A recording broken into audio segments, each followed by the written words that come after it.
Hi friends, welcome to TNE சேவை channel. இந்த வீடியோவில் நாம் ஒரு முக்கியமான இன்ஃபர்மேஷன் பற்றி பார்க்கலாம். நீங்கள் இன்னும் புதிய பேன் கார்டு அப்ளை பண்ணலை அப்படின்னா இந்த வீடியோவை ஸ்கிப் பண்ணாமல் பாருங்கள். அதாவது மத்திய அரசு பார்த்திங்கன்னா புதிய பேன் கார்டு அப்ளை பண்ணுறதுக்கான ப்ராசஸில் முக்கியமான சில மாற்றங்களை கொண்டு வந்திருக்காங்க. அதனால் இப்போ நாம் ஈஸியாக பேன் கார்டு வாங்குற மாதிரி இனிமேல் வாங்க முடியாது.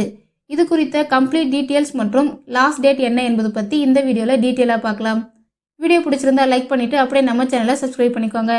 வாங்க இப்போ வீடியோக்குள்ளே போகலாம். பேன் கார்டு விண்ணப்பிக்க புதிய விதிமுறை. பேன் கார்டை புதிதாக விண்ணப்பிப்பவர்கள் ஏப்ரல் 1க்கு பிறகு ஆதாருடன் கூடுதல் ஆவணங்கள் சமர்ப்பிக்க வேண்டும் என அறிவிப்பு. மார்ச் 31 வரை மட்டுமே ஆதார் அட்டையை மட்டும் வைத்து விண்ணப்பிக்க முடியும்.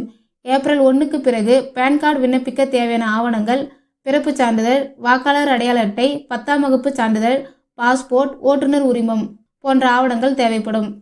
அதாவது இந்த அறிவிப்பில் என்ன சொல்லியிருக்காங்கன்னா, இனிமேல் ஆதார் கார்டை மட்டும் வச்சு பேன் கார்டு அப்ளை செய்ய முடியாது. அது கூட சப்போர்ட்டிங் டாக்குமெண்ட்டாக birth certificate, voter ID, licence போன்ற டாக்குமெண்ட்டை சப்மிட் பண்ணுற மாதிரி இருக்கும். ஸோ நீங்கள் இன்னும் பேன் கார்டு அப்ளை பண்ணலைன்னா ஏப்ரல் 1க்கு முன்னாடி அப்ளை பண்ணிக்கோங்க. அவ்வளோதான் ஃப்ரெண்ட்ஸ். இந்த மாதிரியான யூஸ்ஃபுல்லான வீடியோஸை நீங்கள் தொடர்ந்து பார்க்கணுன்னா நம்ம சேனலை சப்ஸ்கிரைப் பண்ணிக்கோங்க. பக்கத்தில் இருக்க பெல் பட்டனை கிளிக் பண்ணுங்கள், லைக் பண்ணுங்கள். Bye friends.